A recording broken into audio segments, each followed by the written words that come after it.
పార్వతీపురం మన్యం జిల్లా భారత communist party రాష్ట్ర సమితి పిలుపు మేరకు పాలకొండలో ఇంటింటా ప్రచారం విరాళాల సేకరణ కార్యక్రమం జరిగింది.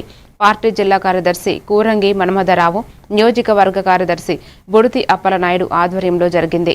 పార్టీ సీనియర్ కామ్రేడ్ ప్రముఖ న్యాయవాది ఉత్తరాపల్లి మురళీమోహన్ ఇంటి వద్ద కరపత్ర విడుదల చేస్తూ విరాళాల సేకరణ ప్రారంభించారు. ఈ సందర్భంగా జిల్లా కార్యదర్శి కూరంగి మన్మథరావు మాట్లాడుతూ బడుగు బలహీన వర్గాలకు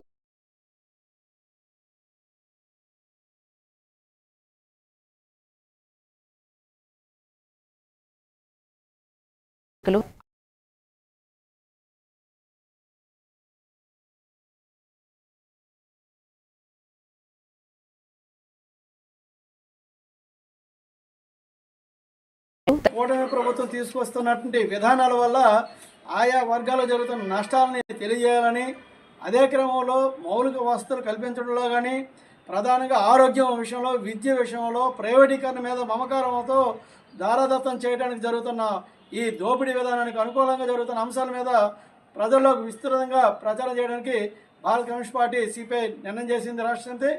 అందులో భాగంగా పాల్కొండలో ఈరోజు మా పార్టీ జిల్లా సెక్రటరీ గారు మన్మథరావు గారు, సీనియర్ కామ్రేడు ప్రముఖ లాయరు ఉత్తరపల్లి మురళి గారు, మండల సెక్రటరీ ద్వారపూడి అప్పలనాయుడు గారు, అలాగనే కార్యవర్గ సభ్యులు కురుపం నియోజకవర్గ నాయకులు ప్రసాద్ గారు, అలాగనే దుర్గా ప్రసాద్ వ్యవసాయ సంఘ నాయకులు, అలాగనే మిగతా సింగన్న పొత్తు తదితరులతో కలిపి ఈరోజు మన పాల్కొండలో మేము ప్రచారం చేస్తాను. ఇంటింటికి అలాగే షాప్ టు షాప్కి వెళ్తున్నాం.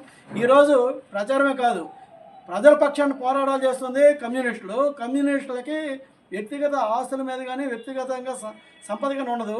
అటువంటి వారికి మీరు